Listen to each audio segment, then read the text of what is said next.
I'm in one of my favorite places, and that's the First Star Logistics Studios, where we do our podcasts every week.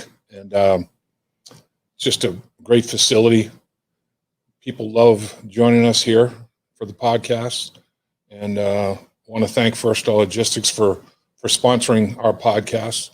We want to thank you for joining us on YouTube or anywhere that you get your podcasts. We're just about anywhere you can possibly be. Your favorite place to get your podcasts, we're there. And it's been a real joy. One thing I like about doing the podcast is you always find something out about somebody that you didn't know. Because over the course of half an hour, you start talking about a lot of different things at various stages of the career of that person. And something comes up in conversation that has never been unearthed before. So I'm finding that to be the most exciting part of doing this so far. There's no question about it. And we're going to continue this. And we certainly do thank all you folks for the support that you've given us. We're getting tremendous feedback about the podcast, and continue to let us know what you think and why you think it. And we will proceed accordingly. Any thought that you have is a valid one. There's no question about that. We're always looking to improve, always looking to get better, always looking to learn. And the podcast world is an interesting world. There's absolutely no question about that. I guess we're going to see how many people may be jumping on board here, but I wanted to mention a lot of people have asked what's with the jersey over the shoulder right there. Well, that was a gift to First Star Logistics a while back.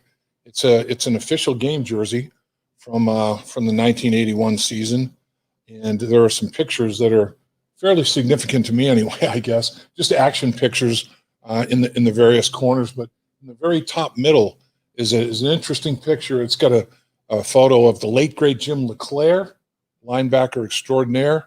Myself, I'm going left to right. Jim LeClair is on the left, and myself, Glenn Cameron, and Mike Brown. Young Mike Brown there in 1981. Mike Brown is pushing 85 years old now, and he goes to every single practice. This is coming off the practice field. We were practicing in the stadium on that particular day, in that Super Bowl season, I'm pretty darn sure. And Mike Brown was always very active, hands-on. You could talk to him like we're talking to him coming off the practice field. He's answering questions, any questions that we might have about what's going to be happening as we get ready for whatever regular season game that was. It might even been a playoff game. I'm not exactly sure when that photo was taken. It wasn't before the Freezer Bowl, though, I can tell you that. By the looks of it, it may have been before the Buffalo Bills game, because that was 50 degrees for that playoff game. And then 1 week later, minus 59 wind chill factor, over 109-degree swing in terms of humiture and in wind chill factors. I mean, it's just a crazy switch in weather that particular year in 1981, in January of 1982. But that picture is a pretty significant one, and it's an interesting picture. It brings back pretty good memories, obviously, for sure. We're in the process of organized team activities that are going on with the Cincinnati Bengals right now down at the stadium, and they're voluntary. But two things: the Bengals are getting 100% attendance, which is not the norm in the league. In fact, the Bengals might be one of a few, maybe the only ones, as far as I know, that are getting 100% attendance. And not only 100% attendance, but as Paul Brown used to say, in the spirit of it. You're in the spirit of practice. You want to get better. Guys are out there because they want to be there. They want to improve. They want to build camaraderie. They want to get to know each other both on and off the football field. And it's being led by Joe Burrow. And the players all respect the fact that Joe Burrow, even though he's in the final round and third heading for home, as the lovable left-hander used to say in terms of rehabilitation, he's still in the rehab process. But he's out there doing everything he possibly can and doing it to the highest level that he possibly can, and teammates really respect that. So he's leading the troops, as to be expected. Joe Burrow has amazing people skills, amazing leadership skills, and the team definitely responds to him. They are buying what he's selling. There's no question about it. And he's throwing the ball exceptionally well. A lot has been said about his increased overall body strength. He worked on his core strength, worked on his hip strength.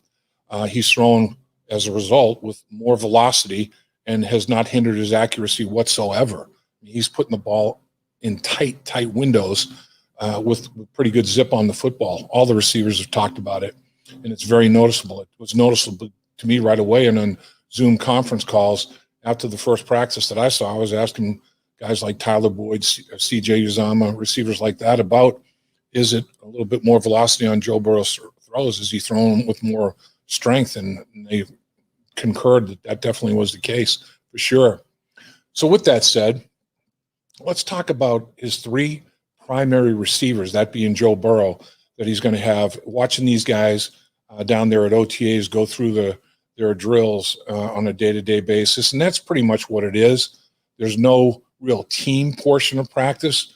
Last Tuesday was the first live 7-on-7 that I've seen, where we used to call it skeleton. Now it's 7-on-7. No offensive or defensive line, but it's quarterback, running backs, receivers, tight ends against linebackers, cornerbacks, and safeties.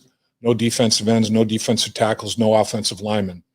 So, but it's live routes run against each other. It was very competitive. Bengals they feel a pretty good core group of wide receivers. They feel like they've improved dramatically on the back end in the secondary. So it was very interesting to see these guys go against each other in a live session for about 15 minutes toward the end of the practice on Tuesday. And I'm sure they're doing it all week this week. And next week is the mandatory mini camp. So we may see some team 11-on-11 offense against defense next week. That would be the final stage of the progression of off-season workouts. But the 7-on-7 was interesting. Saw three receivers that I think are going to be a big factor in this year's football team. Let's start with Tyler Boyd. Tyler Boyd, as we know, 6'2", over a couple hundred pounds, unbelievably prolific route runner. When Tyler Boyd comes off the line of scrimmage and starts into his route, he never tips what he's going to do in the route. When he gets up on defensive back's toes, he can either cut out, cut inside, take a little hesitation step, go deep. He can do a myriad of things. He can do multiple things. And he does all those things off of the same look as he comes off the line of scrimmage. So Tyler Boyd, I think, is a phenomenal route runner. Obviously, he's got an ability to sink his hips. By that, I mean, plant his foot, sink his hips, get in and out of cuts. Where good receivers, and Tyler Boyd definitely is this, where they win is doing that. Putting your foot in the ground, sinking your hips, exploding, and getting separation. That's why guys like Steve Largent, who was not a world-class sprinter by any stretch of the imagination, they get open. They know how to run routes. They know how to, cut, get their hips lowered and get in and out of cuts. And that's where you can get separation. You can have a guy that runs a 4.6 40 beating a guy that runs a 4.4 40 because of that ability to change direction while sinking your hips and planting your foot and all those sort of things. Tyler Boyd is that guy. Tyler Boyd has tremendous hands, great eye-hand coordination. He catches everything. He can play in the slot, and that's where we see him probably predominantly. But he also can play outside. He can give you some versatility by formation, and you can dictate matchups that way because he can play more than one position. He can play in the slot. He can play X, which is the split end. He can play Z, which is the flanker if you want him to, depending on what they might do to match up with him on the defensive side of it. So Tyler Boyd is obviously a productive receiver. He's been that way a bunch of years for the Cincinnati Bengals, and that's going to continue. And let's go by age. So Tyler Boyd, believe it or not, would be the old man of the threesome. The next would be T. Higgins going into his second year. T. Higgins is the biggest at 6'4", 220 pounds. He's a guy that can make a contested catch because of that big, strong body. And right now he's looking to improve on high pointing the football, making that contested catch, getting that big, strong body up vertically and using those strong hands and catching the ball at its apex, at its high point. And that's the biggest thing to do, is to time your jump and get your body in position to get that done. He's going to do a great job, I think, in that area with the contested catch. When you're talking third down, when you're talking red zone, and coverages dictate that sometimes it's not going to be a big opportunity to win and get a lot of open space. You're going to have to make a play with a contested catch. And I think Joe Burrow is going to trust that T. Higgins will make that contested catch. And equally important, if he doesn't make that contested catch, he's going to make sure that the defense does not make the play. And that's very important. You have to reverse roles. You have to become a defensive back if you're a wide receiver.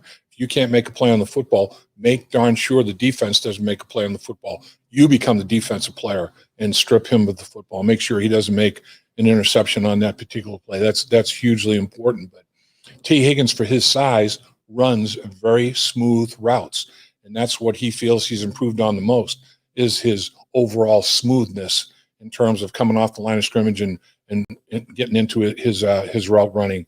He does have very, very good hands as well, tremendous eye-hand coordination, and presents a big target. Very confident. When you look at T. Higgins in the red zone, he stands out like the Empire State Building. He stands out almost as big as a tight end. He's running around in the middle of the football field. So T. Higgins is going to have a really good season. He redid his body.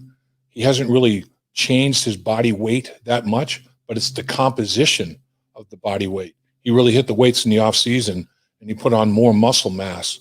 Last year, he was weighing 220 pounds, felt like he had to lose some weight.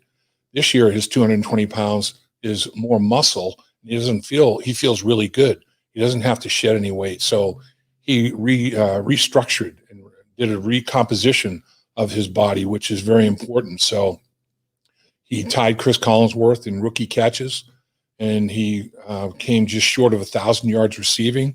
If he didn't get hurt at the end of the season, he would have set records in both categories, yards and receptions for a rookie. So he's a dynamic receiver that the Bengals got with the first pick of the second round. Basically a first-round talent. There's no question about that. And T. Higgins is going to have a big, big year in year two. Had a strong rookie year. I think he's going to be better in that second year. And then finally, you have Jamar Chase, and he's 6 feet and over a couple hundred pounds.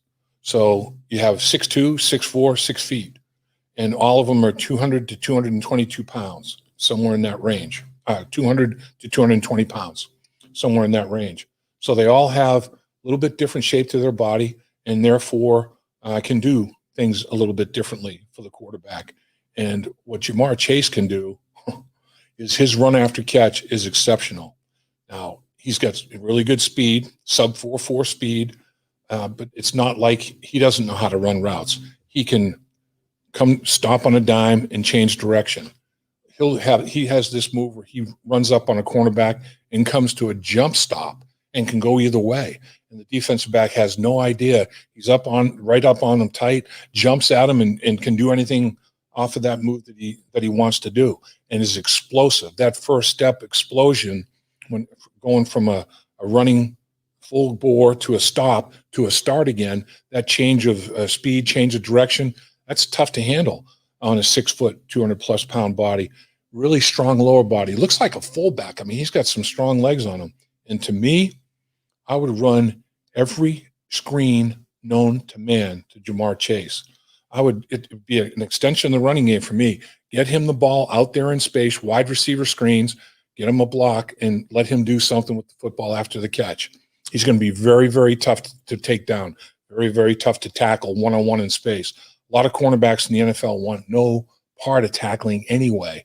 So if you can get him out there in the perimeter in a little wide receiver screen, a two-person screen with either a motion receiver or a tight end or somebody out there blocking for him, and let him just run the football, I'd screen him in the slot. I'd screen him out there at receiver. I'd even put him in the backfield and run a traditional screen with him as a back out of the backfield. I'd put him everywhere and run screens. But he's not a one-trick pony. That's not the only thing he can do. Those are easy completions. Quarterback Joe Burrow throws the ball, sees the ball caught, and those are easy completions. You take those all day, every day. You make a throw that's maybe not even going down the football field. It might be a throw behind the line of scrimmage to set the screen. Chase makes a catch and runs 25 yards. 25-yard completion for the quarterback, 25-yard reception for the receiver. That dog will hunt all day, every day. So those are the kind of things that you can build some confidence, build some numbers. The other thing, finally, that was real obvious yesterday is as OTAs have gone on, and Coach Zach Taylor and his staff sees the condition that guys are in, they're running more deep routes. You don't want to burn guys out running deep route after deep route when you don't know what kind of shape they're in. And that's the other positive sign. Not only is the attendance 100%, and guys are in the spirit of it, they're in shape. They've kept themselves in shape. Already talked about what T. Higgins did. Michael Jordan's lost at least 20 pounds. Michael Jordan, the left guard from Ohio State, has reshaped his body. There's quite a few examples of guys that have really worked hard in the offseason and look at this as a critical time in the early stages of their career to do everything they possibly can to extend their career and play as long as they can at a high level. So, that's all very, very positive as well. But, the deep ball that the Bengals struggled with a little bit last year in terms of making connections they could have and should have made, they're working on that. And this week they worked on it. They've worked on it big time, getting a lot of balls 40, 50 yards down the football field. They've got the speed to get it done. And that's the thing about Jamar Chase. If they're running screens with him and he's hurting them with yards after catch on the screen, all of a sudden the defense sucks up a little bit. It's like we have to get people closer to the line of scrimmage. We can't give him a running start after he catches that little screen pass. You said, and then all of a sudden you fake the screen and let him go over the top. And all of a sudden the screen game becomes a threat to, it's almost like a play action pass off the screen. Fake the screen and let him go over the top and throw the ball down the football field. I think there's so much that an offensive staff, Zach Taylor and his staff of Coach Callahan and Coach Pitcher and everybody involved in the offensive side of the football, Frank Pollock, from a run game standpoint, there's so much they can do with the skilled people that they have. And let's not forget about Joe Mixon. Joe Mixon looks phenomenal. Joe Mixon, I would run him till the cows come home. I would run him to death. I would throw him the football. Joe Mixon is a good catch out of the backfield. He can hurt you catching the football out of the backfield. And Joe Mixon can block as well as anybody in blitz pickup. So I think he's an overall weapon that you can't discount as well. But just wanted to hit on those three receivers. Everybody says who's the number one, number two, number three receiver. Nothing wrong with having 1A, 1B, 1C. These guys could all be number one receivers. And then defensively, it gives you what do you do? What do you do defensively? Honestly, who do you double? You can't double everybody. In 1 week, they may double Chase. The others eat. And they may double Higgins. Chase and Boyd eat. I mean, you can't double everybody. And if they are going to play cover two and pay a lot of attention, rotate safeties outside of the football field, the tight ends and running backs out of the backfield down the middle of the football field, those guys will eat. That's what they did in the two Super Bowl offenses. We had great receivers on the perimeter. We had Pro Bowl tight ends, Dan Ross, Rodney Holman. We had James Brooks catching the ball out of the backfield, Pete Johnson catching the ball out of the backfield, Ickey Woods catching the ball out of the backfield. This offense could be as prolific as those offenses were in the 1980s. This offense, with Joe Burrow at quarterback, has the potential and ability to attack every single quadrant of the football field. And that's the defensive coordinator's headache and nightmare. Thanks for listening. Got a couple questions, Dave. We're going to post. They're going to be on the screen for you to read. Okay. And there's one there talking about the receivers, about Tate getting phased out, or about what his talents and so forth as far as the receiver group. Tate has Auden Tate has a role on this football team. Auden Tate has the size of a tight end and the ability to run routes and catch the football like a wide receiver. So I think Tate is probably the fourth guy in a four receiver group, and they will run four wide receiver packages. Sometimes they won't run a tight end out there in the football field. They'll have four wides. Maybe maybe they will have a tight end. They won't have a running back, or they'll have a running back and won't have a tight end. And Auden Tate has been a threat in the red zone and on third down. And I think Auden Tate will continue to be a threat, big time threat in the red zone and on third down. You can't have too many big, tall, physical, strong wide receivers like Auden Tate. With the strength of his hands is phenomenal. Auden Tate can make contested catches. Auden Tate is certainly no afterthought I just was going with the top 3 receivers by formation that they were showing out there in the OTAs. Next question. Hi, Lap. Do you think it could be problematic that we don't have a true number 1 receiver? It's a much different dynamic we have now compared to the seasons where we had AJ, Marvin Jones, and so forth. Yeah, I mean, that group, AJ, Marvin Jones, and Mohamed Sanu, that was an unbelievably talented receiver core. And Andy Dalton would be the first to tell you that the reason he had the success, one of the big reasons, obviously, had the success that he had in the early stages of his career from his rookie year at Jump Street was those 3 receivers. So I think that I don't think it's a real problem if you don't have a true number 1 receiver. I think that if you have three guys that could claim to be, quote, the number 1 receiver, and the defensive coordinator who's game planning against you agrees and believes you got 3 talented guys that could be number 1 threats, that's hard to game plan against. So I don't think you necessarily have to have this guy's number 1, this guy's number 2, this guy's number 3. I guess if you had to pick numbers, though, based on experience and performance, Tyler Boyd would probably be your number 1 guy. He's proven over the course of his career, his numbers dictate that he should get that tip of the cap, that nod.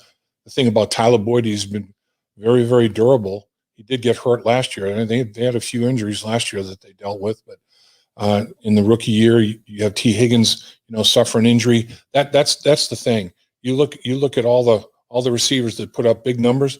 You have to be there for a bunch of snaps to put up the numbers. That's the bottom line. Accountability, availability, durability, all of those are good abilities to have. There's no doubt.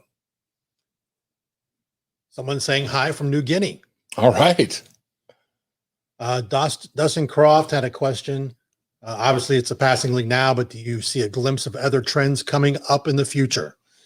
Well, it definitely is a passing league. There's no doubt about it. I think college football is everybody's spreading out and throwing the football, and that's the feeder system to the National Football League.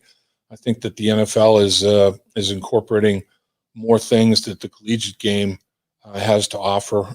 So there's less of a transition in the passing game coming from college football to the NFL.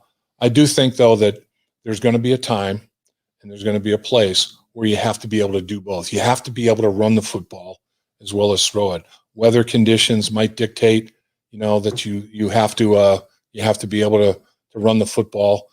The way they're playing defense, emptying out the box, and if they're strong on the perimeter and they have real good cover people, and their pass rush is hurting you, the best thing might be, okay, let's change our formation. Let's bring everything in a little bit tighter. Put tight end out in the football field, and let's try to smash them and see if they can hold up to us, in the box, hold up to us in our running game. So there are going to be times during the course of a football game where you have to be able to run the football. And the great offenses that I've been part of and seen over my years and then covering and playing in the National Football League, they can do both. It's if you're one-dimensional, you can be your own worst enemy. There's no question about it. Gary Crawford says he really likes the podcast, Dave. Gary, I appreciate that feedback very much. Thanks for your support. Jordan Bond 24 says, "Who day?" Who day, my man. Let's get after it, Jordan. Another question.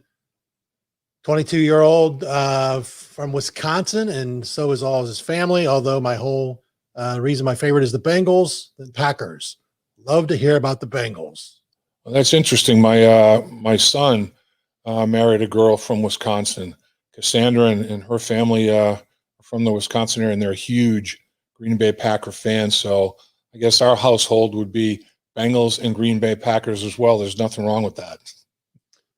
Dave, how do you think the young linebacker core will handle opposing teams' offense this year? We had a lot of young guys get a lot of time last year at linebacker.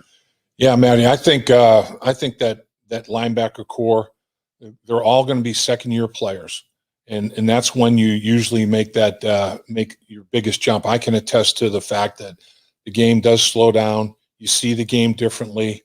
There is an adjustment from the college game to the National Football League.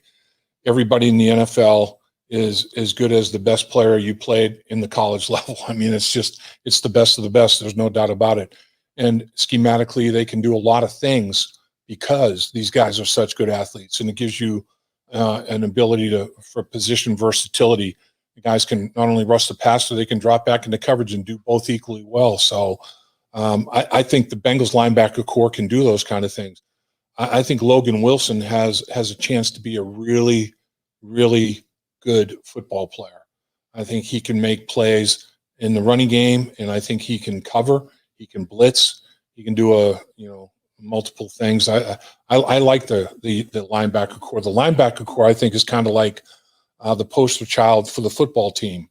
Young and athletic. Cincinnati Bengals got so much younger, so much more athletic over the last couple of years by free agency and the draft. It's pretty amazing, and hopefully it shows up with what they're going to do with them schematically. Lou Anarumo, it looks to me like he's not wasting any time. He's throwing a lot of installation out there. And I don't know if the guys' heads are swimming or not, but I think his philosophy is throw it out there, let them see it all, let them start to learn it. Now, the time they got like a month and a half before they come back for training camp.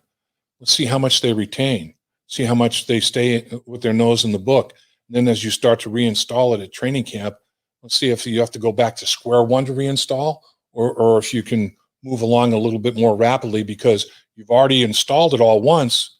You had a little bit of time, a little bit of downtime. What did they do during that downtime? Then what's the reinstallation process like? So that's going to be very interesting with respect to these young linebackers and defensive players in general. Same offensively with a lot of the youth that they've got. This will be the last one too, Dave. John Harden says, and we talked about this, I think, in one of the podcasts you had. Someone brought it up about ping pong. Who do you think is the best ping pong player / golfer on the team? Yeah, that's a great question. Ping pong has become like it's a big deal in the locker room. I will say AJ Green went from never having played ping pong before to one of the best players on the team, and that's not a surprise because AJ has such unbelievable eye-hand coordination. He's an incredible juggler. The guy could probably work at a circus, I think, or go on late night TV and do juggling acts. He's an amazing juggler. But the skill players, obviously, they have some serious battles. You got wide receivers, defensive backs. They're playing death matches on the ping pong table. Best golfer on the team? That's a great question. I think Jim Breach was the undisputed best golfer on the football team for a long time.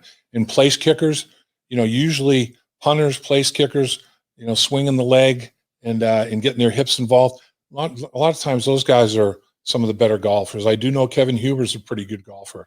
I'm not sure if he's the best on the team, but I do know that he likes that game and he can hit that little white thing. Yeah, not to give any secrets away, Kevin, when he was at Bearcats, used to go underneath the stadium and had a golf club hidden. I don't think the coaches ever knew that, but they'd be in there, him and Mike Witt and those guys would be swinging that golf club. You got to find time. There's something to do with that time, right? Yeah. All that extra time. We're gonna add this last one, Dave, because it says, what Canadian only treat do you want us to bring you and Dan this September? Coffee crisp?